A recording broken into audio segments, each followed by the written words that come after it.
Ketika Sinta Dewi mengetahui bahwa ia akan segera menjadi seorang ibu, bahagianya bukan main. Selama 4 tahun, ia dan Ardi telah berusaha tanpa hasil. Keduanya dinyatakan sehat secara medis, dan para dokter hanya menyarankan untuk sedikit bersabar. Tapi Sinta tidak mau menunggu. Ia menanamkan dalam benaknya bahwa tanpa seorang anak, keluarga mereka tidaklah lengkap. Ia terus-menerus menyalahkan dirinya sendiri karena merasa pernikahannya telah kehilangan gairah dan kelembutan seperti di awal. Menurutnya, hanya anaklah yang mampu menghidupkan kembali perasaan yang mulai padam, mengisi rumah dengan sukacita, harmoni, dan cinta tanpa batas. Serangkaian upaya yang gagal telah sangat mengguncang sistem sarafnya. Ia menjadi sering marah pada suaminya tanpa alasan yang jelas dan terus-menerus menangis. Namun, Sinta sama sekali tidak mengaitkan ketidaksuburannya dengan ketidakstabilan emosionalnya, lebih memilih menyalahkan orang lain daripada dirinya sendiri. Setelah dibujuk oleh Ardi, ia akhirnya setuju untuk mengunjungi seorang psikolog. Suaminya rela melakukan apa saja agar istrinya tercinta kembali tersenyum. Ardi tidak pernah pelit dalam memberikan hadiah, membiayai kunjungan mahal ke spesialis, dan terus-menerus menawarkan untuk pergi berlibur agar Sinta bisa menenangkan pikiran dan menemukan kedamaian batin, yang menurut dokter, adalah kunci dari peristiwa yang telah lama ditunggu-tunggu itu. Ardi mulai bekerja 2 kali lebih keras dari sebelumnya untuk menafkahi keluarga dengan lebih baik. Ia mulai sering melakukan perjalanan dinas, sering tinggal lembur setelah jam kerja. Hal ini justru membuat Sinta semakin marah, yang tulus percaya bahwa suaminya melakukan itu untuk menjauhinya, lebih memilih bekerja mati-matian daripada melihat wajahnya yang selalu tidak puas. Secara rasional, Sinta tahu bahwa ia sering berlebihan. Ardi pun berusaha untuk tidak menanggapi kritikan dan keluhannya, tetapi setelah beberapa tahun, hubungan antara suami dan istri itu hanya menjadi bayang-bayang pucat dari apa yang pernah mereka miliki sebelum menikah. Sinta telah pergi, meninggalkan rutinitas, kehidupan rumah tangga, dan kebiasaan. Namun bagi orang lain, keluarga Ardi dan Sinta adalah keluarga teladan. Sahabat terbaik Sinta, Rani, sering memutar matanya setiap kali mendengar keluhan temannya tentang nasibnya. "Kamu ini kurang bersyukur, Sin," katanya sambil menggelengkan kepala. "Aku malah ingin punya masalah sepertimu. Kamu dan Ardi itu pasangan idaman, soal anak belum ada. Ya sudahlah. Aku tidak mengerti kenapa kamu begitu terobsesi dengan itu. Gampang sekali kamu bicara," desah Sinta. "Rumput tetangga memang selalu terlihat lebih hijau. Usiaku sudah 31 tahun, waktu terus berjalan. Kalau tidak sekarang, nanti akan lebih banyak masalah. Kamu tahu berapa biaya bayi tabung? Tidak tahu sama sekali, dan kamu tidak butuh itu, Sin. Usia 30 tahun bukan akhir dari segalanya. Kita hidup di zaman modern. Maaf, tapi kamu terlalu membesar-besarkan masalah. Aku mungkin akan mengerti kalau kariermu berantakan, atau suamimu tidak becus. Tapi lihat, Ardi bekerja keras untuk memastikan masa depan kalian terjamin. Kamu sendiri seorang profesional di bidangmu, punya rumah sendiri, mobil, orang tua masih hidup dan sehat, tapi kamu selalu merasa tidak puas. Aku tidak bisa mengerti logikamu, tapi memang belum berhasil. Dokter bahkan bilang masalahnya ada di kepalamu. Solusinya sepenuhnya ada padamu. Apa psikolog itu membantumu? Ah, dia itu payah, Sinta mengibaskan tangannya. Dia hanya memberiku kalimat-kalimat standar. Meditasi, ikut yoga, cari hobi baru, dan semacamnya. Seolah-olah aku belum pernah mencoba semua itu. Ardi begitu mempromosikannya, tapi nyatanya hanya buang-buang uang, dia tidak menyelesaikan masalahku. Sin, masalah itu selalu ada di kepalamu. Kamu tidak sadar bagaimana obsesimu itu justru menjauhkan suamimu. Kamu pikir pria suka dengan sikap seperti itu? Aku heran bagaimana dia bisa bertahan. Pria lain mungkin sudah lama meninggalkanmu, tapi tidak dengan dia. Ardi itu pria idaman. Aku ingin punya suami seperti dia. Kamu sendiri tidak sadar betapa beruntungnya dirimu. Aku sadar. Sinta menatap tajam sahabatnya. Tapi aku yakin kebahagiaan seorang wanita adalah menjadi seorang ibu, mudah bagimu untuk menghakimi, kamu sendiri tidak menginginkan anak. Kata siapa? Rani terkejut. Aku sangat menginginkannya. Hanya saja aku tidak punya kesempatan untuk membesarkan anak. Tidak ada pria yang bisa menjadi ayahnya. Kamu tahu sendiri kan, kehidupan pribadiku selalu bermasalah. Aku tidak bisa sembarangan memilih ayah untuk anakku, dan aku tidak akan sanggup menghidupi kami berdua sendirian, apalagi di apartemen sewaan. Takdir yang akan mengatur. Aku tidak mau terburu-buru. Lagi pula, waktuku masih banyak. Takdir, desas Sinta. Kamu percaya pada semua itu? Kenapa tidak? Bagaimanapun, aku tidak akan terburu-buru. Aku juga perlu menikmati hidup. Aku masih muda, aku akan bertemu cinta sejatiku, lalu mungkin kami bisa punya rumah, dan untuk punya anak selalu ada waktu. Jadi jangan bilang aku menentang punya anak, aku percaya semua ada waktunya, dan sebaiknya kamu mengubah taktikmu. Ketika suatu pikiran begitu kuat bersarang di kepala, keadaan justru akan berjalan sebaliknya. Lihat saja. Begitu kamu melepaskan situasi ini, semuanya akan terjadi dengan sendirinya. Kata-kata Rani ternyata bagaikan sebuah ramalan. Tak lebih dari setahun, Sinta berhasil membuktikannya. Sinta bekerja sebagai perangkai bunga. Suatu hari, pemilik toko bunganya, Bu Rina, menyarankan untuk menambahkan boneka lembut ke dalam jajaran produk mereka. Barang-barang seperti itu sering dibeli bersama dengan karangan bunga. Suatu kali saat Ardi sedang dalam perjalanan dinas, Sinta duduk di rumah merasa bosan. Saat menggulir lini masa di salah satu media sosial, ia tiba-tiba melihat boneka buatan tangan yang sangat indah. Dulu sekali, ia pernah suka menjahit. Karena tidak ada pekerjaan lain, Sinta memutuskan untuk mencoba membuat salah satu boneka yang dilihatnya. Hasilnya bagus, dan Sinta memutuskan untuk terus melanjutkannya. Ketika koleksinya sudah mencapai sekitar 10 kelinci dan beruang kecil, ia membawanya ke tempat kerja. Ya ampun, cantik sekali. Seru Bu Rina, pemilik toko, sambil mengagumi boneka-boneka mungil itu. Sin, dari mana kamu dapat ini? Saya yang jahit, Sinta tersipu. Ada waktu luang, jadi saya coba. Luar biasa. Ternyata kamu berbakat. Berapa lama waktu yang dibutuhkan untuk membuat satu boneka seperti ini? Tidak terlalu lama, Sinta mengangkat bahu. Ardi sering dinas keluar kota, dan saya tidak ada kerjaan di malam hari. Jadi saya menjahitnya sedikit demi sedikit. Dengar, ini harus dijual, pasti laku. Ibu yakin? Sinta terkejut. Aku tidak yakin, aku sangat yakin. Kamu tidak meragukan insting bisnisku, kan? Boneka ini akan laris manis. Kamu mau jual berapa? Saya bahkan tidak tahu, Sinta bingung. Saya hanya membawanya untuk ditunjukkan. Kamu ini aneh. Sekarang ini, semua kerajinan tangan itu sangat berharga. Apalagi ini dibuat dengan sangat rapi, dengan sepenuh hati. Pria manapun yang membeli bunga pasti ingin menyenangkan kekasihnya dengan hadiah manis seperti ini. Begini saja, tinggalkan boneka-boneka ini di sini. Kita pajang di etalase, harganya nanti kita sepakati.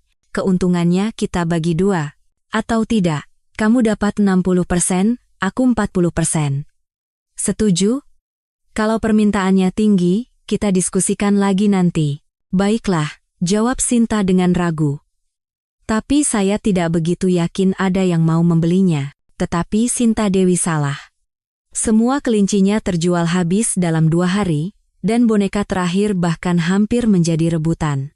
Dipadukan dengan karangan bunga, boneka-boneka itu terlihat sangat menarik, dan wajahnya yang imut serta matanya yang sayu langsung memikat dengan kepolosan dan kesederhanaannya. Lihat, kan? Bu Rina tersenyum puas ketika datang untuk mengambil uang kas di akhir hari. Kamu ini, Sin, selalu meremehkan dirimu sendiri. Begitu melihat boneka-boneka itu, aku langsung tahu kalau boneka beruang buatan pabrik dari Tiongkok tidak ada apa-apanya. Jadi, seperti kesepakatan kita, ini keuntunganmu. Sambil memegang lembaran uang, Sinta menatap bergantian antara uang itu dan atasannya dengan bingung. Kenapa kamu melihat seperti itu? Bu Rina tertawa. Kapan kamu bisa menjahit yang baru? Di situs web kita sudah ada prapesan. Saya tidak menyangka akan ada yang begitu menyukainya, gumam Sinta. Baiklah, saya punya 2 hari libur di depan. Sepertinya saya bisa menyelesaikan beberapa buah. Ardi juga sedang tidak ada di rumah. Dia pergi lagi. Dia sepertinya sering sekali di Nasia, kata atasannya dengan tatapan menyelidik. Dia sedang bekerja keras. Sekarang sedang menabung untuk membangun rumah di pinggir kota. Bagus sekali. Sebentar lagi kalian akan punya anak. Dan penghasilan tambahanmu ini akan sangat berguna. Kata-kata tentang anak terasa menyakitkan di telinga Sinta, tetapi ia memilih untuk diam. Selama setahun terakhir, ia berusaha untuk tidak memikirkan tentang anak, apalagi usahanya masih belum membuahkan hasil. Di rumah, Sinta langsung duduk di depan pola jahitannya. Harga dirinya mendapatkan dorongan yang baik. Sebelumnya, Sinta tidak pernah berpikir bahwa ia memiliki bakat kreatif. Ia memotong telinga, kaki, dan badan-badan mungil dari kain. Proses itu menyita seluruh perhatiannya. Untuk pertama kalinya dalam hidupnya, Sinta melakukan sesuatu dengan kesenangan yang tulus, tanpa memikirkan hal lain. Ia membayangkan bagaimana para gadis dan wanita yang tidak dikenalnya menerima bonekanya sebagai hadiah, dan mata mereka berbinar karena kegembiraan yang tulus. Ia memutuskan untuk tidak memberitahu Ardi tentang pengakuan kecil yang didapatnya ini. Apalagi dengan perjalanan dinasnya yang tak berkesudahan, mudah baginya untuk mengatur semuanya. Sinta menyiapkan ruang kerjanya di kamar yang tadinya akan menjadi kamar anak. Ia memindahkan sebuah meja ke sana, meletakkan mesin jahit di atasnya, dan mengisi semua rak dengan toples berisi aksesori, kotak benang, manik-manik, dan hiasan sederhana lainnya. Ketika batch boneka berikutnya juga terjual habis dalam sekejap, Sinta mulai serius mempertimbangkan untuk memperluas usaha kecilnya. Ia memutuskan untuk meminta bantuan Rani. Lucu sekali, seru Rani sambil memutar-mutar seekor kucing kecil di tangannya. Aku senang sekali kamu menemukan kegiatan yang menarik dan laku keras. Bukan main lakunya, mata Sinta berbinar bahagia. Bu Rina terus mendesakku. Dia bahkan memberiku hari libur berbayar agar aku bisa fokus menjahit boneka. Enak sekali kamu, apa kata Ardi? Tidak ada, Sinta mengangkat bahu. Dia tahu aku menjahit sesuatu, tapi tidak terlalu peduli. Aku belum memberitahunya kalau ini mulai menghasilkan uang.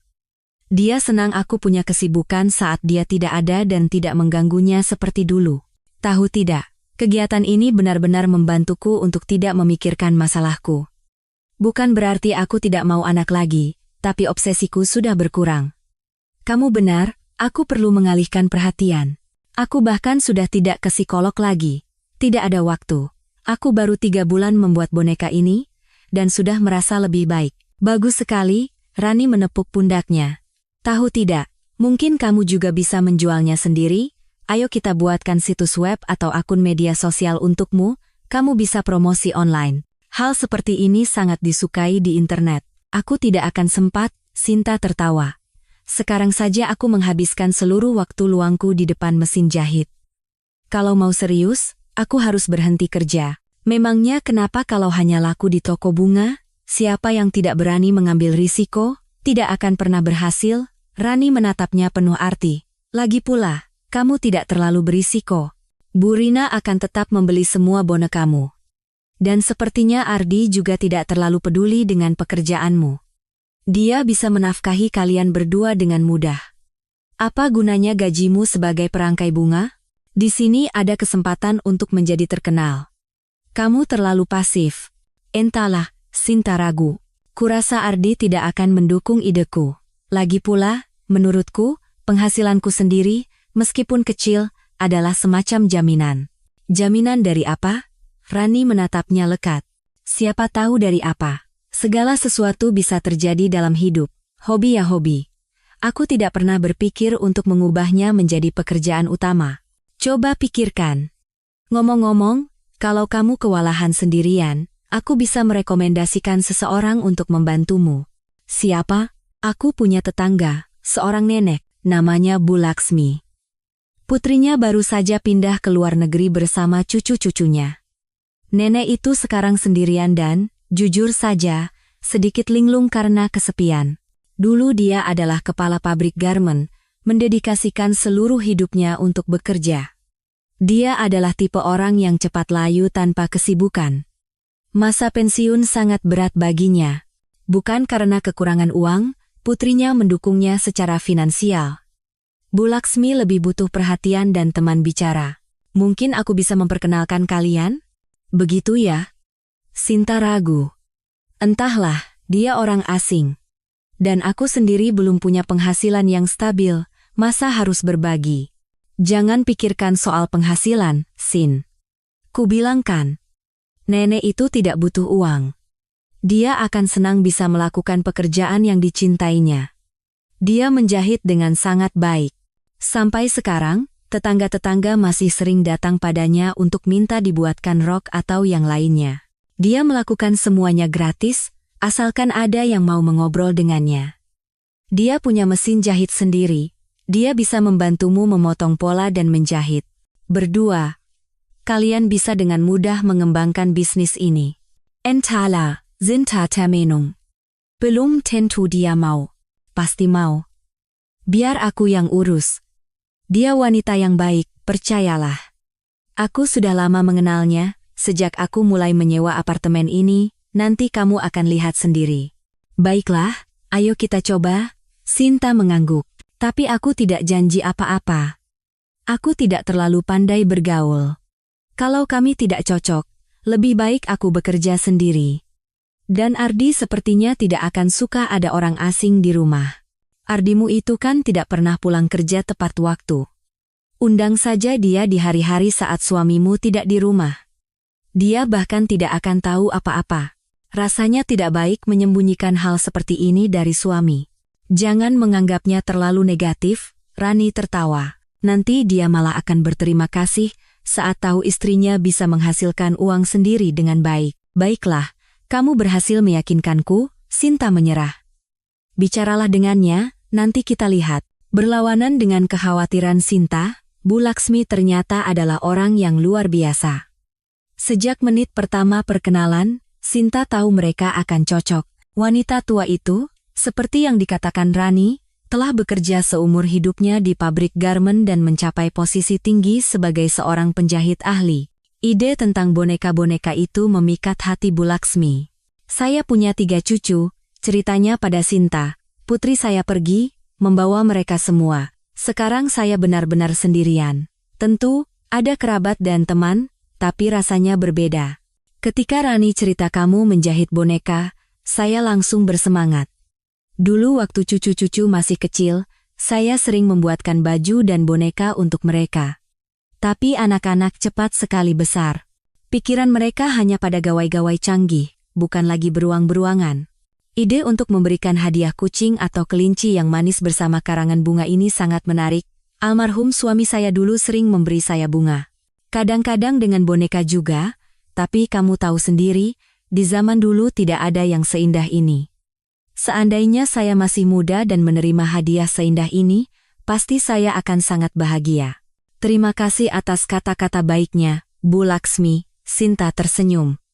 Jujur, saya juga tidak sengaja memulai ini. Hanya karena iseng mencoba, ternyata orang-orang menyukainya. Sekarang saya bahkan kewalahan sendirian. Tapi untuk mempekerjakan karyawan penuh waktu, biayanya belum cukup. Anak manis, jangan khawatir, nenek itu menepuk pundaknya. Saya tidak mata duitan, dan uang untuk hidup sudah cukup. Tapi tanpa pekerjaan, saya merasa seperti akan mati. Dulu saya masih menjahit untuk tetangga, tapi sekarang sudah jarang ada yang meminta. Beginilah saya menua perlahan-lahan, padahal energi saya masih banyak. Mau disalurkan kemana? Banyak yang bilang saya sudah pikun. Siapa yang tidak akan pikun kalau seharian hanya duduk di dalam 4 dinding tanpa teman bicara, dan hiburannya hanya pergi ke supermarket atau bergosip di depan rumah. Saya tidak pernah tertarik dengan itu. Putri saya pernah menyarankan untuk membuka butik kecil. Tapi untuk apa, di usia saya yang sekarang ini? Dulu saya memimpin sebuah tim, tapi sekarang ingatan dan penglihatan kadang menurun. Jadi, saya akan dengan senang hati membantumu. Terlebih lagi, dalam kondisimu sekarang, kamu tidak boleh terlalu cemas. kamu butuh bantuan. Kondisi saya? Sinta terkejut. Maksud ibu? Maksudku apa lagi? Nenek itu menatapnya dengan polos. Kamu kan akan segera menjadi ibu. Saya bisa langsung melihat hal-hal seperti itu. Saya punya firasat yang diwariskan dari nenek saya. Mata wanita yang sedang hamil itu bersinar dengan api yang istimewa. Apa maksud ibu? Sinta tertawa gugup. Kami sudah 4 tahun berusaha tanpa hasil. Dokter bilang masalahnya ada di kepala saya, makanya tidak berhasil. Ah, dokter itu tahu apa? Bu Laksmi tertawa. Mereka hanya suka memberi label. Putri saya juga lama tidak bisa hamil, tapi kemudian ia melahirkan 3 anak berturut-turut. Dan itu terjadi ketika ia secara mental sudah siap. Tuhan sendiri yang mengatur kapan anak itu akan diberikan. Maaf, Bu, tapi sepertinya ibu salah, jawab Sinta malu-malu sambil mengelus perutnya. Saya rela memberikan apa saja untuk seorang anak, tapi saya sudah pasrah. Lagi pula, akhir-akhir ini saya dan suami jarang bersama. Kadang suasana hatinya tidak baik, kadang dia sedang di luar kota.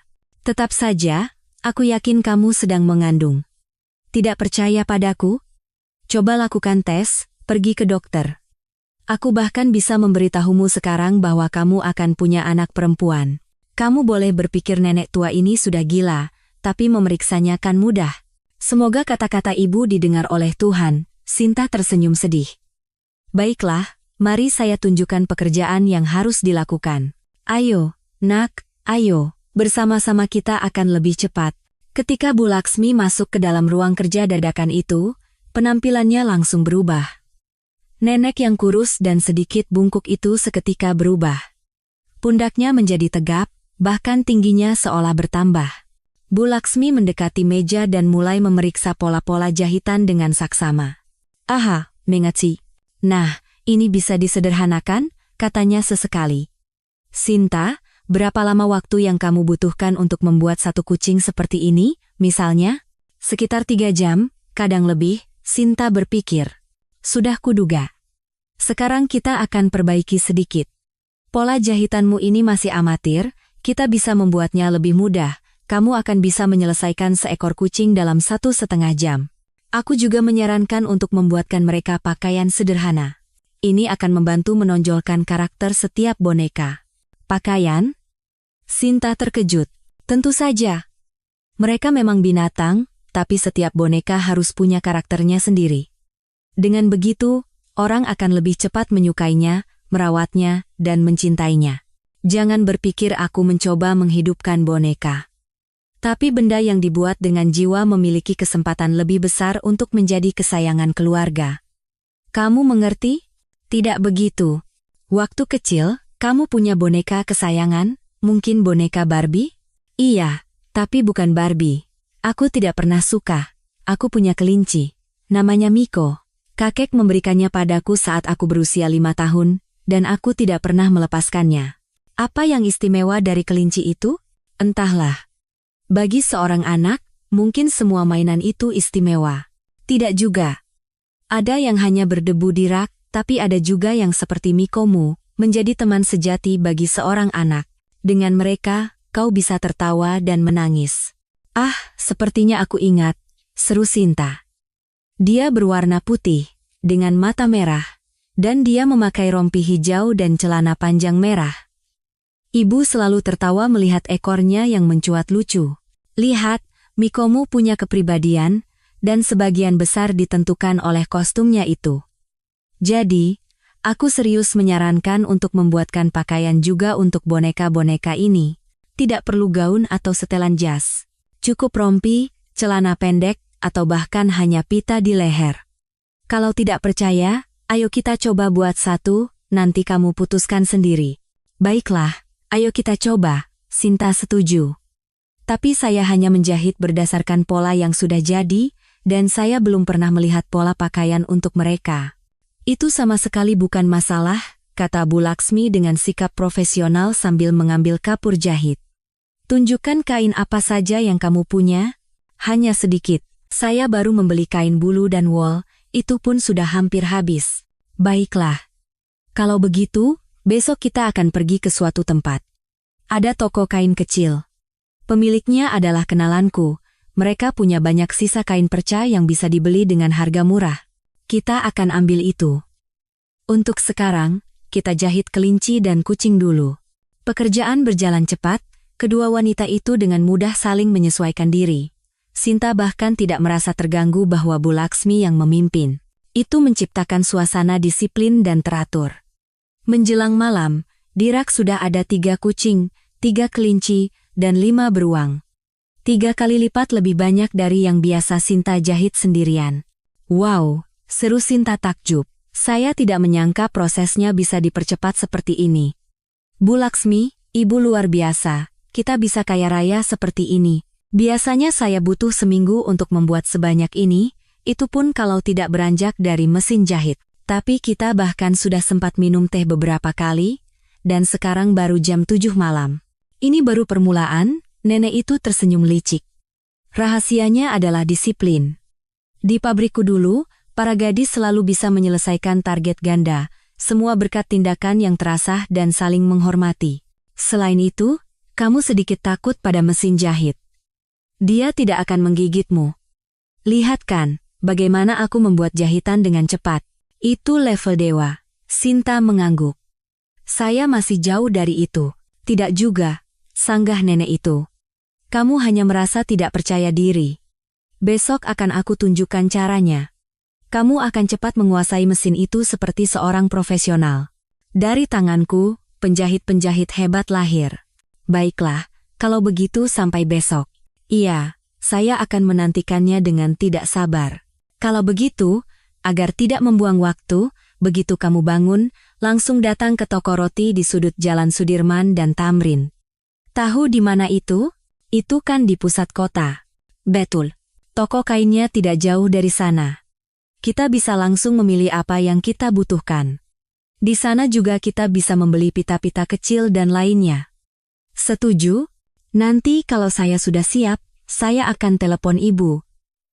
Sekarang, mari saya antar. Ada satu pikiran yang tidak bisa hilang dari kepala saya. Tentang kehamilan itu, ya? Bu Laksmi menatapnya tajam. Iya, Sinta mengangguk sambil mengernyitkan hidung. Saya akan membeli alat tes kehamilan di apotek untuk memastikannya. Suara air yang mengalir dari keran bergema di telinga Sinta. Ia berdiri tak bergerak di depan cermin, menatap tanpa berkedip pada strip kertas putih tipis yang dipotong melintang oleh 2 garis merah muda cerah. Sinta, kamu kenapa di dalam lama sekali? Semua baik-baik saja, terdengar suara suaminya dari balik pintu. Ah, Sinta tersentak, terbuyarkan dari lamunannya. Iya, Ardi, semua baik-baik saja.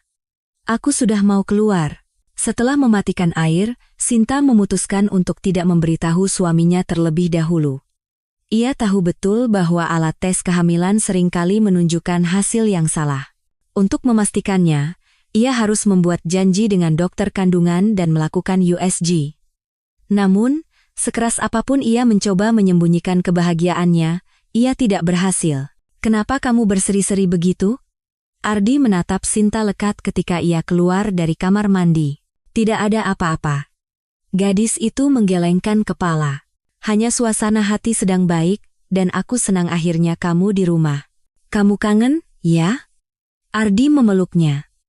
Aku sudah lama tidak melihat senyum di wajahmu. Mungkin kamu mau cerita bagaimana kabarmu? Aku dengar kabar burung. Kamu menemukan bakat terpendammu? Siapa yang memberitahumu? Sinta menegang. Ardi tahu bahwa ia menjahit sesuatu di kamarnya, tetapi ia tidak pernah mengizinkannya masuk, dengan alasan ia malu dan menemukan semacam pelampiasan dalam kegiatannya itu. Apa itu penting? Mungkin kamu mau menunjukkan hasil karyamu? Ardi, aku malu. Ini hal pribadi, bisa dibilang begitu.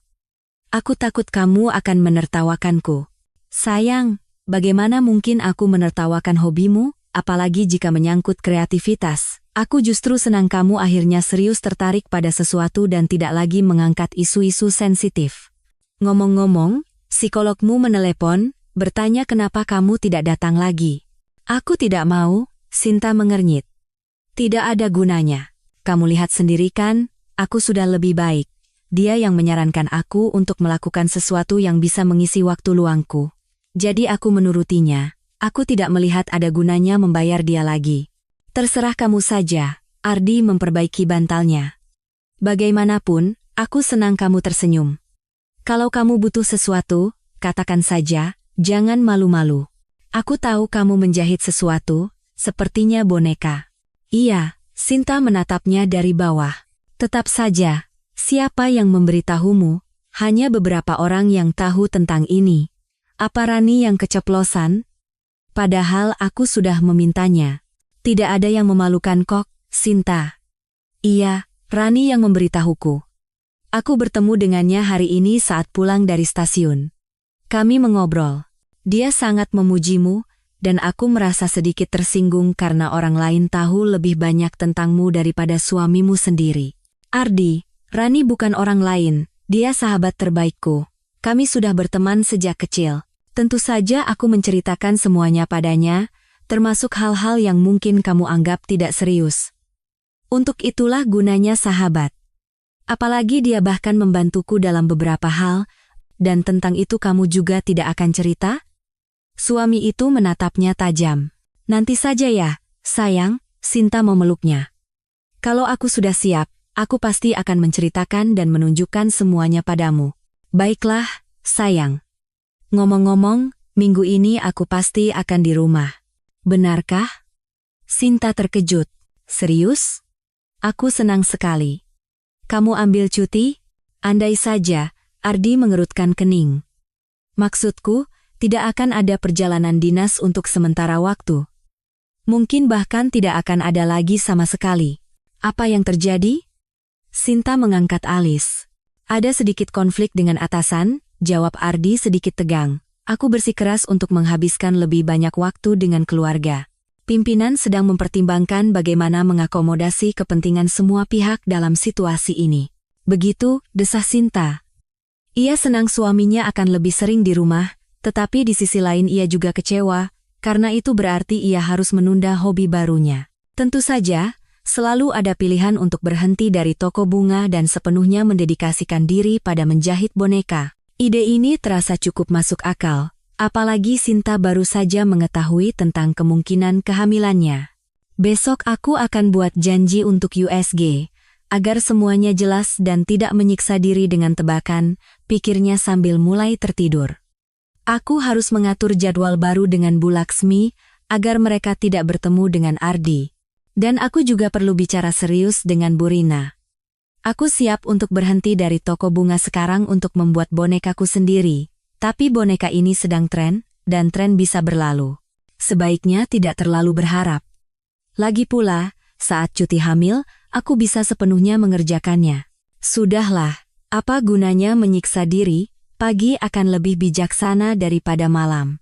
Pukul 11 pagi, Sinta bertemu dengan Bu Laksmi di tempat yang telah disepakati. Selamat pagi, Sinta melambai riang pada rekannya. Pagi, nenek itu tersenyum. Nah, siap untuk pencapaian baru? Siap, Sinta mengangguk dan langsung mengerutkan kening. Hanya saja, ada beberapa hal yang berubah. Aku tidak tahu bagaimana kita akan bekerja sekarang. Ada apa?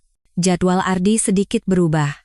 Dia tidak akan pergi kemana-mana untuk sementara waktu, jadi aku hanya bisa bekerja di hari liburku. Saat dia tidak di rumah, itu pun hanya sampai jam 6 sore. Yah, Bu Laksmi tampak kecewa. Padahal kita bahkan belum benar-benar mulai. Sayang sekali, tapi selalu ada jalan keluar. Aku bisa menjahit beberapa bagian di rumah, dan kamu bisa menyelesaikannya nanti, seperti melukis wajahnya dan lain-lain. Aku suka padamu, Sinta. Kamu gadis yang hangat, hanya saja tidak bahagia. Terlihat jelas bahwa boneka-boneka ini membuatmu lebih ceria. Apa kamu tidak berpikir untuk menjadikannya pekerjaan utamamu? Sudah, Bu, Sinta memijat pelipisnya. Bahkan sekarang aku berencana untuk berbicara dengan atasan untuk mengambil cuti. Sebenarnya, dia yang paling tertarik dengan produkku. Dan sejujurnya, aku lebih baik sebagai penjahit daripada perangkai bunga. Bu Rina adalah wanita yang bijaksana, dia tahu nilai uang. Mungkin akan lebih menguntungkan baginya untuk bekerja denganku sebagai semacam mitra, Dan sepertinya, banyak hal akan segera berubah, dan bagaimanapun juga aku harus berhenti kerja. Kenapa begitu? Nenek itu membeku. Saya tidak mau senang duluan, tapi... Sinta ragu. Sepertinya ibu benar kemarin, saya sudah melakukan tes dan hasilnya. Sudah kubilang aku tidak pernah salah. Bu Laksmi mengedipkan mata dengan gembira. Bagus sekali. Iya. Tapi hari ini saya sudah membuat janji dengan dokter untuk memastikan semuanya. Ini benar. Hanya saja harus menunggu 3 hari. Saya bisa gila. Dan Ardi di rumah. Sangat sulit menyembunyikan ini darinya. Kenapa tidak kau katakan saja? Bagaimana jika tesnya salah? Aku tidak mau diriku sendiri senang duluan, atau memberinya harapan palsu. Ardi juga menginginkan bayi, hanya saja tidak menunjukkannya secara terang-terangan seperti aku. Dan bagaimana jika dia berpikir aku kembali ke kebiasaan lama, dengan keinginan untuk melahirkan? Padahal tidak begitu. Tidak. Setelah jeda singkat, Sinta menggelengkan kepala. Rasanya bukan jadi tidak peduli, tapi akhirnya aku bisa melepaskan situasi ini. Mungkin kalian semua benar. Aku terlalu terobsesi, menciptakan penghalang di kepalaku sendiri. Begitu aku berhenti memikirkannya, Tuhan langsung mendengarku. Syukurlah, Bu Laksmi menepuk pundak Sinta. Lagi pula, Rani kan juga sedang menanti bayi. Kalian berdua akan bahagia, dan akan punya lebih banyak topik pembicaraan. Apa? Sinta berhenti mendadak. Apa maksud ibu, Rani menanti bayi? Kamu tidak tahu? Nenek itu terkejut. Mungkin ini bukan urusanku. Mungkin dia sendiri belum tahu. Sudah kubilangkan, mata wanita hamil itu bersinar dengan cara yang istimewa. Aku melihatnya kemarin malam, kami bertegur sapa. Dia memang terlihat sedikit sedih. Tapi aku tidak bisa dibohongi, di dalam hatinya sudah ada seorang anak. Aneh, Sinta termenung. Biasanya dia menceritakan segalanya padaku. Dan belum lama ini kami bicara, dia bilang hanya akan melahirkan dari pria yang dicintainya. Dia kan tidak punya pacar. Apa mungkin ini kecelakaan? Menarik sekali. Bu Laksmi menatap Sinta lekat. Kamu bilang dia sahabatmu? Ranimu itu punya seorang pria. Sudah lama pria itu datang ke apartemennya, sering menginap, bahkan punya tempat parkir sendiri di halaman.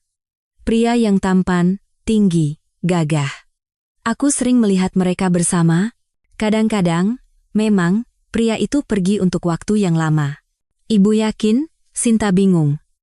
Rani menceritakan segalanya padaku. Sudah setahun ini dia tidak berkencan dengan siapapun, serius? Kalau dia punya pria seperti yang ibu gambarkan, dia pasti akan jadi orang pertama yang datang padaku untuk pamer. Nenek ini sepertinya sudah pikun, pikir Sinta dalam hati. Tidak heran Rani bilang dia sedikit aneh. Tidak, ini semua aneh. Kami kan sahabat terbaik, dia menceritakan segalanya padaku. Sejak putus dengan Igor karena perselingkuhannya, dia tidak pernah terlibat dalam hubungan serius lagi. Mungkin dia hanya malu, tapi itu juga aneh, dia pernah menceritakan hal-hal yang lebih pribadi. Aku harus menanyakannya langsung. Setidaknya, tentang kehamilan, dia pasti akan memberitahuku. Atau tidak? Mungkin dia hanya takut membuatku sedih? Dia tahu betul betapa sensitifnya topik ini bagiku. Sudahlah, itu urusannya. Cepat atau lambat dia harus mengaku. Jangan berpikir aku sudah gila, nak, lanjut Bu Laksmi. Aku masih waras. Kemarin, memang, pria itu datang ke apartemennya, lalu pergi. Sepertinya mereka bertengkar, karena terdengar teriakan dari lorong. Ada pertengkaran. Aku kan tinggal di seberang pintunya. Dinding di apartemen ini tipis, tidak ada yang bisa disembunyikan. Sudahlah, biarkan saja. Sinta mengibaskan tangannya. Kalau dia tidak mau cerita, itu alasannya sendiri. Bagaimanapun, aku ikut senang untuknya, karena Rani selalu menderita karena kehidupan pribadinya yang tidak menentu, dan kadang-kadang dia secara terang-terangan iri padaku karena aku punya suami yang baik. Tapi itu iri yang positif. Sejak sekolah kami sudah seperti itu, ada semacam persaingan. Dan tentang anak, seperti yang ibu bilang, mungkin dia sendiri belum tahu. Aku saja baru tahu dan masih belum percaya. Tuhan bersama kalian, anak-anak, desah nenek itu. Semoga kalian berdua baik-baik saja. Ngomong-ngomong, kita sudah sampai. Selama 1 jam berikutnya, kedua wanita itu sibuk memilih kain perca, bulu, pita, dan bahan lainnya untuk boneka. Kemudian mereka pergi ke rumah Sinta untuk akhirnya memanfaatkan semua kekayaan itu. Sinta sangat senang dengan kostum-kostum mungil yang dijahit dengan cepat dan profesional oleh rekannya. Rompi warna-warni, celana pendek cerah, dan gaun-gaun lembut terlihat sangat pas pada kucing dan kelinci yang imut. Ini baru namanya kelas atas. Sinta mengagumi seekor beruang yang mengenakan pakaian. Sekarang aku mengerti apa yang ibu maksud dengan karakter setiap boneka. Mereka seperti hidup, itulah maksudku. Aku yakin Bu Rina dan para calon pembeli akan sangat terkesan. Hebat sekali, Sinta memeluk nenek itu. Besok saya harus bekerja, jadi kita harus berpisah selama beberapa hari. Dan hari Senin saya akan USG, jadi saya belum tahu apakah bisa bekerja membuat boneka hari itu atau tidak. Tidak apa-apa, Nak. Begini saja, aku akan membawa beberapa bahan pulang, aku bisa menjahit dengan tenang. Waktuku banyak sekali. Kamu urus saja urusanmu. Habiskan waktu dengan suamimu, lalu kalau sudah siap, panggil aku. Senang sekali saya bisa bertemu dengan ibu. Sinta memeluk nenek itu. Saya harap saya bisa mengambil cuti. Kalau begitu kita bisa bekerja lebih banyak. Mungkin saya akan fokus pada boneka saja. Semoga saja, Nak, semoga saja. Bu Laksmi tersenyum sambil berjalan ke arah pintu. Tiba-tiba pintu terbuka, dan Ardi masuk ke dalam apartemen. Oh, selamat siang. Katanya secara otomatis menyapa tamu itu. Ardi, ini kenalanku, Bu Laksmi. Sinta berceloteh riang. Beliau membantuku dengan hobiku. Saya sudah mau pulang. Nenek itu menatap suami Sinta dengan aneh. Maaf sudah mengganggu. Bu Laksmi dengan cepat memakai sepatunya, dan hampir melompat keluar dari apartemen, sambil buru-buru berpamitan pada Sinta yang kebingungan. Yah, kata Sinta kecewa, menutup pintu di belakang tamunya. Padahal beliau wanita yang baik, aku ingin memperkenalkan kalian. Kenapa kamu membawa orang asing ke rumah tanpa izinku? Tanya Ardi dingin, menatap istrinya. Dia bukan orang asing, sayang. Sinta membeku ragu, tidak menyangka reaksi seperti itu dari suaminya. Dia membantuku menjahit. Lagi pula, Rani yang merekomendasikannya. Dia tetangganya. Mereka sudah lama kenal. Jangan khawatir, dia tidak mencuri apa-apa. Kenapa kamu pucat sekali, seperti melihat hantu? Aku kaget, Ardi. Tidak, sudahlah, tidak apa-apa. Tapi aku minta, jangan lagi bergaul dengan orang yang tidak begitu dikenal. Bukankah dia tetangga nenek yang sudah pikun itu? Dari mana kamu tahu? Rani pernah cerita tentangnya waktu di rumah kita. Kamu tidak ingat? Tidak, aku tidak ingat, Sinta mengerjap. Dan dia tidak gila. Omong kosong apa ini? Dia hanya wanita tua yang kesepian, seorang profesional di bidangnya. Kami menjahit boneka. Kamu mau lihat? Ayo, sekarang, sekalian aku pamer apa yang sudah kami buat hari ini. Ardi dengan enggan mengikuti istrinya. Sinta merasa bingung dengan reaksinya terhadap tamunya, tetapi ia berusaha tidak menunjukkannya, apalagi ia sendiri yang salah karena tidak memberitahu suaminya. Yang lebih membingungkan Sinta adalah ekspresi kaget Bu Laksmi saat menyapa Ardi. Terlihat jelas bahwa nenek itu sangat terkejut melihatnya, dan ia pergi begitu cepat. Sudahlah, Sinta menepis pikiran itu, mempersilakan suaminya masuk ke ruang kerjanya. Jangan terlalu dikritik ya. Aku bukan profesional, jadi aku tahu betul ada kekurangan, ketidaksempurnaan, dan lainnya. Ya Tuhan, ini semua kamu jahit sendiri? Ardi menatap takjub pada figur-figur mungil berbahan plus, bisa dibilang begitu. Bu Laksmi tentu saja banyak membantu, tapi idenya dariku. Hebat sekali, Sin. Ini kan bisa dijual. Sejujurnya, gadis itu menunduk, aku sudah. Sudah apa? Ardi melepaskan pandangannya dari seekor beruang yang mengenakan overall. Menjualnya, Sinta tersenyum. Maaf aku tidak cerita lebih awal. Kamu selalu bepergian, dan aku tidak mau mengganggumu dengan hal sepele seperti ini. Batch pertama aku jahit hanya untuk iseng, kubawa ke tempat kerja untuk ditunjukkan pada teman-teman. Bu Rina langsung tahu kalau ini akan laku. Dan sekarang aku bahkan tidak punya cukup waktu untuk menjahitnya sendirian. Terpaksa aku mencari asisten. Kamu membayar nenek itu? Ardi menatap istrinya lekat. Tidak, Sinta menggelengkan kepala. Dia bekerja karena panggilan jiwa, bisa dibilang begitu. Sin, aku sangat senang kamu menemukan kegiatan yang layak dan tidak terlalu bosan saat aku tidak ada, tapi... Sudahlah. Lakukan apa yang kamu mau dan kapanpun kamu mau. Tapi aku tidak mau melihat nenek itu di rumahku lagi. Kamu tahu kan, tidak ada makan siang gratis. Dia tidak normal, itu terlihat jelas. Kamu tidak menyadarinya karena dia sudah berhasil mendapatkan kepercayaanmu. Sekarang dia akan mencuci otakmu, lalu merampokmu atau melakukan hal yang lebih buruk. Ardi, apa yang kamu katakan? Sinta ngeri. Bu Laksmi adalah orang yang paling baik. Di air tenang, buaya mengintai. Kalau kamu tidak mendengarkanku, tanyakan pada temanmu tentang nenek itu. Rani sendiri yang merekomendasikannya padaku. Dan lagi, dari mana kamu berpikir dia berbahaya? Dia, omong-omong, adalah penjahit kelas atas yang sudah pensiun, dan bantuannya dalam hobiku sangat tak ternilai. Aku serius berpikir untuk fokus pada boneka, dan akan sulit jika aku sendirian jika ingin menghasilkan uang yang serius dari ini. Sin, dengar, entahlah. Kalau mau, aku akan carikan penjahit yang normal untukmu. Aku tidak suka kamu bergaul dengan nenek yang tidak normal. Kamu sendiri. Sinta tidak mengerti.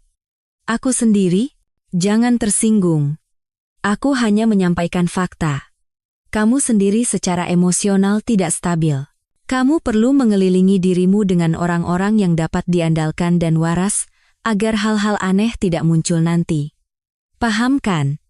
Aku memikirkanmu. Ardi, kamu aneh sekali, gadis itu menjauh dari suaminya. Wanita itu tidak berbahaya, dan mengenai ketidakstabilan emosionalku, itu semua sudah berlalu dan... Sinta menggigit lidahnya, hampir saja keceplosan tentang hasil tes kehamilan yang positif. Ada apa? Ardi waspada. Tidak ada apa-apa, gadis itu tersenyum. Hanya saja aku merasa tersanjung sekaligus takut dengan perhatianmu ini. Baiklah, jika kamu memang menginginkannya, aku tidak akan berhubungan lagi dengan Bu Laksmi. Hanya saja, dia membawa beberapa pola dan kain untuk dijahit di rumah. Aku ingin mengambilnya kembali. Sudahlah, pertama, itu hanya kain perca. Kedua, kamu bisa meminta Rani untuk mengambilnya. Kamu tidak perlu lagi berhubungan dengan nenek itu, percayalah. Sayang, kondisi emosionalmu sangat penting bagiku. Kamu sudah begitu lama berjuang untuk menemukan keharmonisan batin, dan sekarang bisa dengan mudah kembali ke keadaan semula. Aku akan lebih sering di sisimu sekarang. Kita bisa mencoba lagi untuk menyelesaikan masalah anak, jika tidak. Tidak perlu. Sinta melompat tiba-tiba. Biarkan saja seperti ini. Benarkah? Ardi terkejut. Aku tidak menyangka kamu akan mengubah keyakinanmu secara drastis. Aku tidak mengubah keyakinanku, Sinta membentak. Hanya saja, untuk pertama kalinya, aku berhasil menciptakan sesuatu sendiri, dan aku tidak mau terburu-buru. Biarkan saja berjalan apa adanya. Selama bertahun-tahun aku mencoba memaksa Tuhan untuk memberi kita anak, dan aku sadar itu sia-sia. Semuanya akan terjadi. Hanya perlu menunggu. Aku senang kamu berpikir bijaksana. Ardi memeluk istrinya. Baiklah, jangan berdebat lagi. Aku usul kita rayakan debut kreatif kecilmu ini. Kita pesan makanan enak, sepertinya kamu seharian ini di depan mesin jahit. Oh, ya ampun, Sinta tersadar. Maaf, Ardi, jujur. Aku sudah tidak terbiasa kamu bisa pulang sepagi ini. Aku akan masak cepat. Sudahlah, kamu lelah, aku juga lelah. Tidak akan terjadi apa-apa jika kita makan malam ala restoran di rumah hari ini, pilih saja sendiri. Asik. Gadis itu bersorak dan meraih ponselnya. Pada hari Senin, Sinta bangun dengan kepala berat. Semalaman ia bermimpi buruk. Sehari sebelumnya, sesuatu yang aneh terjadi di rumah. Ardi sampai siang bersikap seperti biasa, lalu seseorang meneleponnya. Pria itu mulai gugup, menjawab pertanyaan istrinya dengan singkat. Sinta, jangan marah ya, tapi aku harus pergi selama beberapa minggu. Apa? Sinta membeku di depan wajan dengan spatula di tangan. Tapi kamu bilang tidak akan ada perjalanan dinas dalam waktu dekat, dan sekarang tiba-tiba, dan untuk waktu yang lama. Sayang, aku kan tidak sengaja, Ardi meringis. Baru saja pimpinan menelepon. Ini proyek lamaku. Tidak bisa diserahkan pada orang lain. Mitra kerjanya sulit. Bisa-bisa kita kehilangan kontrak, dan itu berarti uang. Sayang, belum tentu akan lama. Aku hanya memberimu batas waktu maksimal. Perginya ke Kalimantan. Kamu tahu sendiri kan, itu tidak dekat. Pasti tidak akan selesai dalam beberapa hari. Kamu sementara ini bisa tenang mengerjakan urusanmu, apalagi Bu Rina sudah menandatangani cutimu. Iya, tapi aku pikir kita bisa menghabiskan lebih banyak waktu bersama. Sinta marah. Kenapa kamu mulai lagi? Ardi membeku. Justru bagus kan aku tidak ada. Tidak akan ada yang mengganggumu. Kamu diizinkan cuti dengan syarat kamu menjahit 100 boneka manismu itu. Iya, tapi aku tidak berencana menghabiskan seluruh waktuku untuk boneka. Dan aku pasti tidak akan sanggup sendirian dengan jumlah sebanyak itu. Kamu melarangku berhubungan dengan Bu Laksmi, dan aku bahkan belum memberitahunya. Jangan coba-coba menghubungi nenek itu. Suami itu memukul dinding dengan telapak tangannya. Ingat itu. Jadi apa usulmu? Mau ikut denganku, sayang? Aku tidak bisa menolak. Kamu tahu sendiri kan, aku sedang menabung. Berapa lama lagi harus menabung? Sinta menghentakkan kakinya. Aku bahkan tidak pernah melihat uang itu. Tunggu, apa aku pernah membatasimu dalam hal apapun? Bukan itu masalahnya. Bagaimana bisa bukan? Kamu mau melihat saldo rekening bank kita? Itu bukan rahasia. Tunggu sebentar. Ardi meraih ponselnya dan mulai menggeser jarinya dengan cepat di layar. Aku tidak butuh itu. Aku tidak pernah ikut campur dalam penghasilanmu. Ardi, hentikan. Aku hanya sedikit sedih kamu tiba-tiba pergi kerja setelah kamu sendiri yang bilang itu sudah berlalu. Terakhir kali, Sin, suaminya menatapnya memohon, keadaannya memang begini. Aku akan segera kembali, dan aku bersumpah kita akan mengubah kebiasaan kita. Pasti akan kita ubah, pikir Sinta. Tinggal menunggu hasil USG.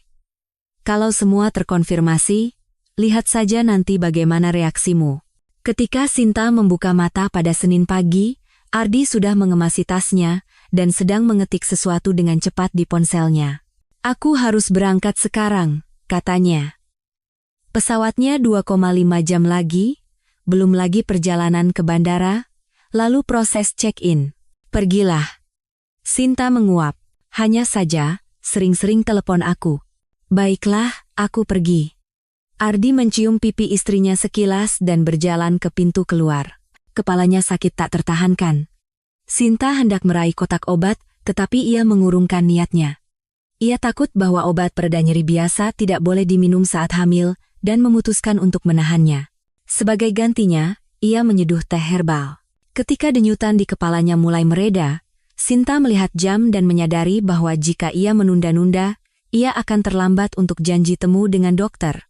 Ia buru-buru bersiap, memesan taksi, dan keluar rumah. Nanti aku harus menelepon Bu Laksmi, menjelaskan semuanya, pikir gadis itu. Lagi pula, Ardi sudah pergi, dan tidak akan tahu jika kami bekerja bersama untuk sementara waktu. Tetap saja, reaksinya terhadap nenek itu aneh. Menyuruhku bertanya pada Rani. Aku tidak ingat Rani pernah menyebutnya selain sekali itu, apalagi di rumah kami. Ah, sudahlah.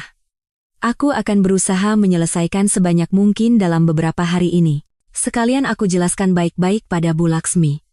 Mungkin kami bisa menemukan solusi.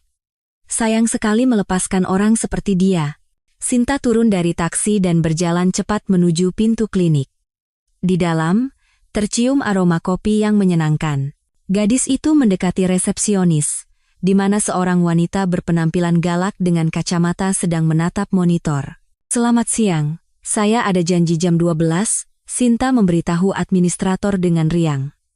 Shubina, saya sedikit terlambat, tapi hanya beberapa menit. Mungkin saya masih bisa diterima. Sebentar, kata wanita itu tanpa mengalihkan pandangan dari layar. Subina, katamu? Dengan spesialis siapa? Dengan Dr. Elena Nikolaevna. Lalu, USG. Saya tidak melihat namamu.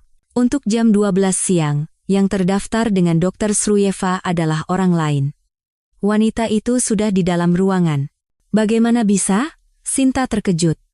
Saya kan sudah membuat janji. Lihat ini, jam 12 siang tanggal 8. Administrator itu menatapnya dengan simpati. Hari ini baru tanggal 7. Janjimu besok. Benarkah?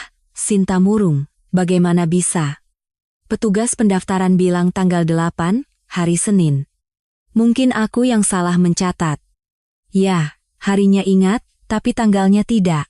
Sayang sekali. Sinta sudah berjalan menuju pintu keluar, ketika wanita itu memanggilnya. Tunggu, ada apa? Gadis itu berbalik. Setelah pasien ini, Dr. Elena Nikolaevna ada jeda. Mau saya tanyakan padanya? Mungkin dia bisa menerimamu hari ini? Iya, terima kasih banyak, Sinta senang. Penting sekali bagi saya untuk tahu apakah saya hamil atau tidak, sudah tidak sabar lagi. Ibu tidak bisa membayangkan betapa diinginkannya anak ini. Kenapa tidak bisa membayangkan? Wanita itu melunak. Silakan tunggu di bilik ini. Nanti saya akan beritahu apa kata dokter. Sinta dengan patuh mengikuti administrator ke koridor dan masuk ke sebuah bilik kecil yang nyaman, di mana ia langsung duduk di kursi. Pintu dibiarkan sedikit terbuka, dan gadis itu bisa melihat siapa saja yang lewat. Ia terlonjak setiap kali mendengar langkah kaki, berharap melihat wanita dari resepsionis. Tapi yang lewat adalah orang-orang yang tidak dikenalnya, dokter, pasien, dan sekali bahkan seorang petugas kebersihan dengan pelnya. Menit-menit terasa sangat lama. Sinta merasa seolah-olah sudah berada di sana setidaknya 2 jam, padahal kenyataannya baru 20 menit berlalu. Gadis itu merasa ingin ke toilet. Ia mendekati pintu dan sudah siap untuk keluar dan mengingatkan administrator tentang dirinya, ketika ia tiba-tiba membeku. Tepat di depan meja resepsionis berdiri sahabatnya, Rani. Dari posisinya, Rani tidak bisa melihat pintu bilik, tetapi dari tempat Sinta, semuanya terlihat jelas. Rani, Sinta terkejut. Jadi, sepertinya dia sudah tahu tentang kehamilannya. Dan Bu Laksmi ternyata benar lagi. Meskipun aku sedikit kesal pada Rani, aku tetap harus mendekatinya dan memberinya selamat. Bagaimanapun, kami berdua akan segera menjadi ibu. Siapa tahu kenapa dia tidak memberitahuku? Aku sendiri juga diam, munafik sekali menyalahkan sahabatku atas apa yang aku lakukan sendiri. Sinta sudah melangkah keluar dari bilik ketika ia tiba-tiba membeku. Tepat di depan Rani muncul seorang pria dengan buket besar mawar putih. Ia langsung mengangkat sahabatnya dan memutarnya, dengan gembira mencium pipi dan dahinya. Lepaskan Ardi, lepaskan. Rani tertawa terbahak-bahak. Orang-orang melihat. Aku tidak bisa, Rani. Aku di sini, sekarang, di depan semua orang, aku minta maaf padamu. Apa yang terjadi? Sinta berdiri terpaku. Ini tidak masuk akal. Ardi kan sudah pergi dinas. Kenapa dia meminta maaf pada Rani? Untuk apa bunga-bunga ini? Dia tidak pernah memberiku bunga seindah ini seumur hidup kami bersama.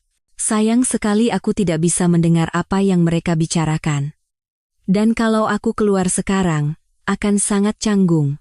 Ardi, tunggu. Suara Rani terdengar oleh Sinta. Aku belum selesai.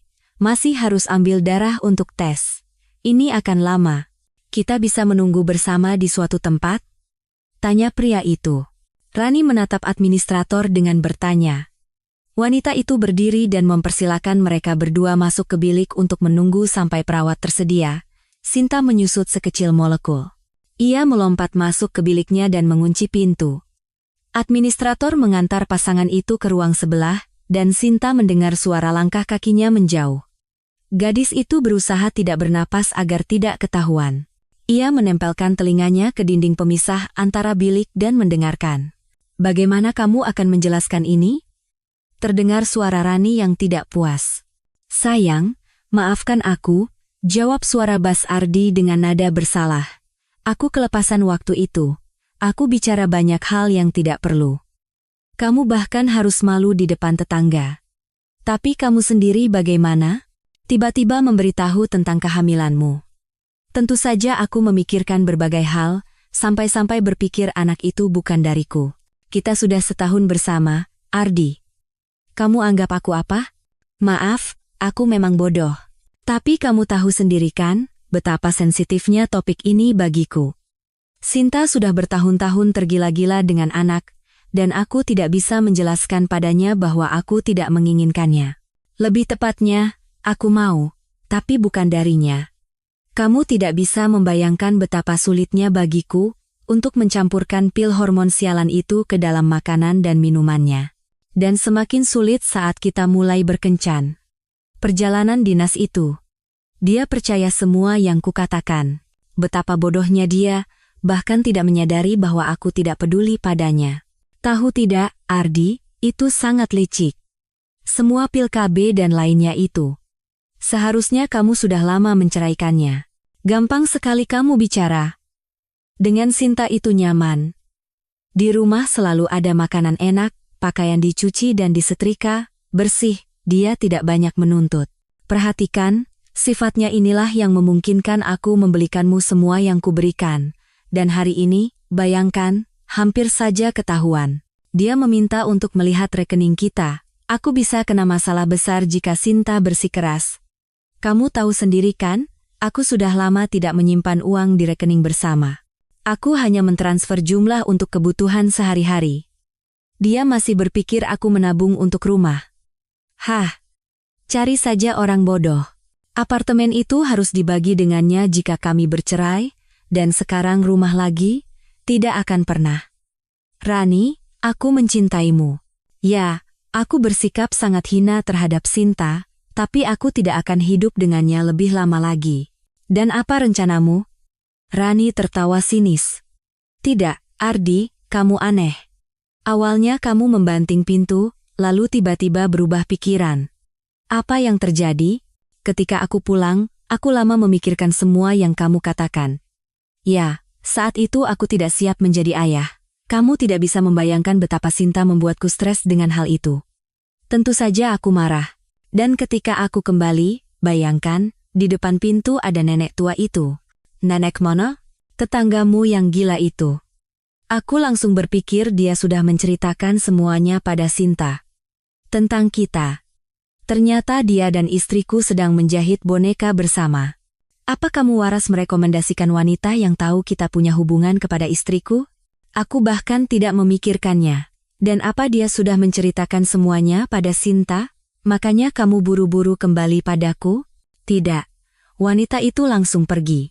Aku berbohong pada Sinta, bilang dia sudah gila, dan aku tidak akan mentolerir hubungan mereka. Aku kembali padamu karena aku sadar, aku tidak bisa hidup tanpamu lebih lama lagi. Anak ini, anak kita. Aku ingin menjadi ayahnya, dan menjadi suamimu. Rani, kita sudah bersama begitu lama. Aku tidak mau lagi membohongi Sinta, dan kamu pasti juga tidak enak harus menatap matanya setiap hari. Aku? Kenapa? Dia yang menganggapku sahabatnya, tapi aku sudah ingin lepas darinya sejak sekolah. Persahabatan karena kasihan. Aku sama sekali tidak peduli apa yang dia rasakan atau pikirkan. Aku bahkan merekomendasikan nenek itu agar Sinta sibuk dengan kegiatannya dan tidak mengganggu kita. Katakan padaku, kamu akan menceraikannya atau tidak? Iya. Ardi terdiam sejenak. Sinta terbakar rasa penasaran ingin mendengar apa yang direncanakan oleh dua orang yang pernah menjadi orang terdekatnya. Kemarin aku lama berpikir dan memutuskan untuk meninggalkan semuanya dan pergi padamu selamanya. Tapi aku tidak ingin terlalu menyakiti Sinta. Bagaimanapun, dia sudah bertahun-tahun di sisiku. Aku bilang padanya aku pergi dinas untuk waktu yang lama. Jadi kamu mencoba cari aman? Kalau aku tidak menerimamu, kamu akan kembali ke istrimu? Tanya Rani sinis. Tidak, bukan begitu. Aku hanya ingin mempersiapkannya secara mental. Kamu tahu sendiri kan? Sinta sedikit terganggu dengan semua cerita kehamilan yang gagal itu, dan sekarang boneka-boneka ini. Dia sendiri masih seperti anak kecil. Belum puas bermain, padahal usianya sudah masuk kepala 3. Aku hanya takut, Siapa tahu dia nekat melakukan sesuatu. Biarkan dia sendiri dulu, aku akan mempersiapkannya secara mental, lalu, tidak. Entah kamu meninggalkannya sekarang juga di depanku, atau hubungan kita selesai. Aku sudah muak dengan permainan ini. Kamu sendiri bertingkah seperti anak kecil. Baiklah, aku akan meneleponnya, tapi tidak di sini. Nanti kita keluar, aku langsung telepon, dan malamnya kita ambil barang-barangku. Tunggu. Kamu mau tinggal denganku? Di mana lagi? Di apartemenku, Sinta. Tepat sekali, di apartemenmu, Ardi. Aku lelah tinggal di apartemen sewaan. Hampir seluruh gajiku habis untuk sewa. Apalagi apartemennya hanya 1 kamar. Tidakkah kamu pikir itu bodoh? Meninggalkan Sinta sendirian di rumah 4 kamar, sementara kita berdua berdesakan. Ya Tuhan, apa usulmu? Mengusirnya ke jalan? Kita masih resmi menikah. Aku bahkan belum mengajukan cerai. Itu tidak manusiawi. Aku tidak bilang lakukan sekarang juga. Syukurlah kalian tidak punya anak. Akan lebih mudah untuk bercerai. Ajukan cerai secara online. Kamu bahkan tidak perlu memberitahunya. Apartemen kalian dibeli saat menikah. Tidak, itu warisan dari ayahku. Jadi dia sama sekali tidak punya hak atas properti itu. Kita tidak perlu basa-basi. Rani, kenapa kamu begitu jahat? Bagaimanapun dia sahabatmu. Aku benci melihat orang bodoh sepertinya hidup enak, tapi masih mengeluh ada yang salah. Coba dia hidup sepertiku sebentar saja, selalu dipukuli oleh pria pemabuk. Bekerja 2 shift di sekolah sialan itu. Dia mendapatkan pria yang luar biasa, tapi dia terus mengeluh. Dia menyebalkan. Aku ingin menunjukkan padanya seperti apa kehidupan yang sebenarnya, dan kamu akan membantuku. Jangan sekarang merasa kasihan, mencoba menyelamatkan kekasihmu dari penderitaan. Pilih sekarang juga. Aku atau dia. Tentu saja kamu. Rani, aku sudah bilang. Kalau begitu kita lakukan sesuai caraku. Ya, ini mungkin terdengar kejam, tapi aku tidak setuju dengan cara lain. Aku ingin menunjukkan pada si sombong yang selalu tidak puas itu apa yang telah hilang darinya karena keluhan dan rengekannya. Baiklah, Rani, terserah kamu. Pintu tiba-tiba terbuka, dan di ambang pintu muncul wanita dari resepsionis. Sinta membeku, telinganya masih menempel di dinding. Dokter Elena Nikolaevna akan menerimamu, katanya acuh tak acuh. Sinta langsung melompat keluar dari bilik, dan hanya ingin satu hal, pergi sejauh mungkin agar tidak melihat dan mendengar para pengkhianat itu. Siapa di sana? Terdengar suara dari interkom. Bu Laksmi, ini saya, Sinta, jawab gadis itu sambil mengetuk-netukkan ujung sepatunya dengan gugup. Terdengar bunyi bip, dan pintu terbuka. Lift membawa Sinta ke lantai 8, lantai yang begitu dikenalnya. Berapa kali ia dulu berkunjung ke rumah sahabat yang pernah dicintainya. Sinta berdiri bingung, menatap pintu yang dikenalnya. Air mata mengalir di pipinya. Kenapa kamu berdiri di sana seperti patung? Tanya nenek itu, membuka pintu apartemennya. Masuklah cepat. Sinta dengan patuh masuk ke dalam lorong yang gelap. Ia secara otomatis melepas sepatunya dan menatap lantai dalam diam. Ada apa, Sinta? Tanya nenek itu dengan cemas. Bu Laksmi, gadis itu menangis terseduh-seduh. Sudah, ayo. Aku akan buatkan teh, kamu tenang dulu baru cerita. Ketika pipi Sinta mulai merona karena teh herbal yang harum, Bu Laksmi kembali mengulangi pertanyaannya. Jadi, apa yang terjadi? Dilihat dari wajahmu, kamu mengetahui sesuatu yang tidak menyenangkan. Beranikah aku menduga ini ada hubungannya dengan suamimu? Dari mana ibu tahu? Sinta terisak. Aku justru heran kamu datang. Setelah aku bertemu dengan Ardimu di lorong waktu itu, aku pikir dia akan menceritakan semuanya padamu, atau melakukan apa saja agar kita tidak berkomunikasi. Pria muda itu sudah sangat kukenal. Dia yang kuceritakan padamu, saat memberitahu tentang pria sahabatmu. Bu Laksmi, mereka sudah bersama lebih dari setahun, dan sekarang aku mendengar hal seperti ini. Aku tadi di klinik. Sinta menceritakan kembali semua yang didengarnya di bilik klinik kepada nenek itu. Bu Laksmi hanya mengayunkan kakinya seirama dengan kata-kata gadis itu. Dan dokter sendiri bilang apa padamu? Tanyanya tiba-tiba. Aku. Sinta tersadar. Ya Tuhan, para pengkhianat itu benar-benar membuatku kacau. Benar juga, aku kan setelah itu ke dokter kandungan. Dan USG mengkonfirmasi kehamilan. Nenek itu mengangguk. Dan apa yang akan kamu lakukan sekarang? Menurut hukum, pasangan tidak bisa bercerai saat istri sedang hamil. Kamu bisa tinggal dengan Ardi sampai anak berusia 1,5 tahun, lalu mengajukan tunjangan anak. Aku tidak mau melihatnya, teriak Sinta. Aku ingin membunuhnya, dan perempuan jalang itu juga. Bertahun-tahun dia tersenyum padaku, tapi ternyata dia bahkan tidak menganggapku sahabat. Hanya iri dan menjelek-jelekanku di belakang. Aku benci mereka berdua. Tidak, aku akan bercerai. Dan aku akan melakukannya sedemikian rupa sehingga dia tidak akan pernah melihat anaknya. Ngomong-ngomong, desah Bu Laksmi. Aku bahkan tidak tahu apakah harus memberitahumu ini sekarang atau tidak, tapi anak Rani itu bukan dari Ardi. Bagaimana bisa? Sinta kembali duduk di kursi. Gadis itu tidak punya malu. Sudah kubilangkan dinding di sini tipis seperti kertas. Hari Sabtu aku pulang dari toko, keluar dari lift dan mendengar suara di lantai atas. Ternyata itu Rani sedang berbicara di telepon dengan pengeras suara. Dengan seorang pria. Dia dengan jelas memberitahu pria itu bahwa dia tidak akan pernah melihat anaknya. Dia sudah menemukan orang bodoh, maaf, aku mengutip, yang akan membiayai semua rumah tangga gila ini. Jadi tidak perlu pintar untuk menyatukan potongan-potongan ini. Jadi, artinya, Rani berhubungan dengan orang lain saat berpacaran dengan Ardi? Aku tidak tahu pasti, aku tidak pernah melihat orang lain selain dia. Mungkin dia pergi ke rumah orang lain, atau membawa orang lain saat suamimu tidak akan memergokinya. Rani selalu sopan sebagai tetangga.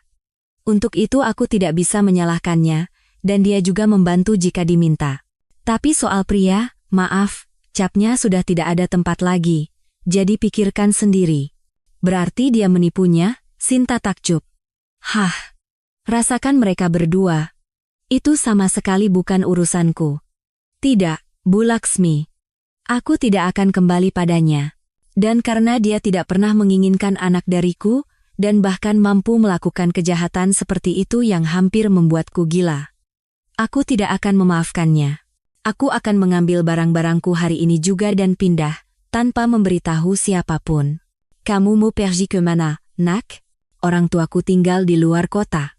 Untuk sementara bisa ke sana, toh aku sedang cuti.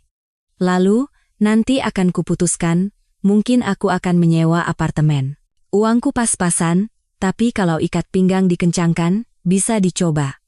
Dan bonekanya? Apa urusannya dengan boneka? Aku tidak peduli pada apapun. Aku tidak mau memikirkan apa-apa. Aku akan fokus pada menjadi ibu. Mungkin aku akan pindah dari kota ini. Aku tidak mau melihat wajah menjijikan Ardi dan Rani. Tidak, Sinta. Bu Laksmi berdiri dari kursinya dan mencondongkan tubuh ke arah gadis itu. Bonekamu adalah anugerah sejati bagi orang lain. Mereka punya jiwa, karakter. Kamu tidak bisa membayangkan berapa banyak orang yang bisa mereka buat, jika tidak lebih bahagia, setidaknya belajar untuk bersukacita. Aku tidak akan membiarkanmu mengubur kemampuanmu untuk memberikan kegembiraan kepada orang lain. Jika kamu sudah memulai ini, maka lanjutkan sampai akhir. Tapi ini konyol. Aku tidak akan bisa tinggal di apartemen itu lagi. Dan bahkan jika aku menyewa sesuatu, pasti tidak akan ada tempat untuk meletakkan mesin jahit dan semuanya. Tidak ada yang konyol. Aku menawarkanmu kesepakatan yang adil. Nenek itu menatap Sinta dengan licik. Kamu tahu aku tinggal sendirian. Aku punya 3 kamar. 1 untukku. 1 untuk ruang kerja, di mana kita bisa meletakkan 1 mesin jahit lagi, dan ruang tamu bisa kamu tempati. Kita akan lebih ceria bersama. Dan aku tidak akan meminta bayaran apapun darimu selain teman yang menyenangkan, dan kita bisa menjahit tanpa batasan. Ibu bercanda. Sinta menatap nenek itu tanpa berkedip. Ini sangat tidak nyaman. Ibu bahkan belum begitu mengenalku, dan aku sedang hamil. Sinta, hentikan. Aku membesarkan seorang putri. Membantunya dengan anak pertama, lalu yang kedua. Aku tahu bagaimana rasanya, dan kamu tidak akan merepotkanku sedikitpun. Ardi bilang tidak ada yang gratis, hanya keju di perangkap tikus. Aku tidak bilang kamu akan tinggal di sini gratis. Bodohnya kamu. Tidak semua hal di dunia ini diukur dengan uang.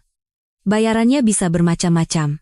Bagiku, seorang nenek yang setiap bulan dikirimi uang oleh putrinya dari luar negeri, uang sama sekali tidak ada artinya. Apa gunanya? Untuk membeli roti, sosis, mentega. Tentu saja cukup, tapi manusia butuh manusia. Kamu tidak bisa membayangkan bagaimana rasanya bagiku, yang terbiasa selalu bersama orang-orang, sekarang sendirian. Aku tidak takut kesepian. Yang paling aku takuti adalah menjadi tidak berguna bagi orang lain. Kamu menjadi seteguk udara segar bagiku. Kelinci-kelinci indah, kucing dan beruang yang menawan ini, seolah-olah melepaskan 40 tahun dari pundakku. Itulah bayaranmu, sayang, dan tidak perlu bicara tentang keju di perangkap tikus. Ada hal-hal yang lebih berharga dari uang, dan kemanusiaan, kehangatan jiwa, kehangatan hati orang yang kita sayangi adalah salah satunya. Bu Laksmi, apa yang ibu katakan? Sinta memeluk nenek itu ketika melihat air mata besar mengalir di pipinya. Baiklah, saya setuju, tapi dengan satu syarat. Syarat apa? Kita akan bagi hasil keuntungan sama rata. Sinta takut bertemu dengan Rani atau Ardi di tangga, jadi ia hampir tidak pernah keluar. Ia hanya pergi ke rumah sakit. Ardi beberapa kali menelepon istrinya, tetapi Sinta tidak menjawab, lebih memilih mengirim satu SMS singkat, "Aku sudah mengajukan gugatan cerai." Beberapa bulan setelah Sinta pindah, Bu Laksmi, dengan lega, memberitahu bahwa apartemen Rani sudah ditempati oleh penghuni baru. Bisnis boneka berjalan sangat baik. Bu Laksmi ternyata bukan hanya penjahit yang hebat, tetapi juga orang yang sangat peka terhadap gaya dan suasana hati. Ia menyarankan beberapa varian beruang yang menarik, apalagi liburan tahun baru sudah dekat. Sinta hampir tidak pernah beranjak dari meja kerjanya, hanya sesekali terganggu oleh telepon dari mantan atasannya, Bu Rina, yang meminta badge baru. Tak lama kemudian, nama Sinta Dewi tersebar di seluruh kota dan internet. Hewan-hewan berbulunya menjadi mainan yang didambakan dalam koleksi para pecinta dan profesional. Bayarannya juga bagus. Dengan wajah tidak puas, Bu Laksmi menerima bagian keuntungannya. Sinta tidak berdebat, hanya diam-diam meninggalkan uang di meja samping tempat tidur nenek itu dan pergi berjalan-jalan hari itu. Dan ketika bulan April tiba dan kota ramai menyambut musim semi yang datang dengan cepat, Sinta merasakan perutnya melilit kesakitan. Saat itu ia baru saja menyelesaikan seekor beruang kecil untuk putrinya yang baru lahir. Putrinya lahir lebih cepat, dan ibunya tidak sempat menyelesaikan mainan itu tepat waktu. Hanya dalam beberapa jam, dunia mengetahui bahwa seorang bayi perempuan yang montok dan nyaring telah lahir, bernama Laksmi. Ia tertidur pulas di pelukan ibunya, kenyang dan bahagia, ketika Bu Laksmi masuk ke dalam kamar. "Kalian cantik sekali, sayang-sayangku," wanita itu tersenyum, dan kerutan di wajahnya menyebar seperti riak di danau pada hari musim panas.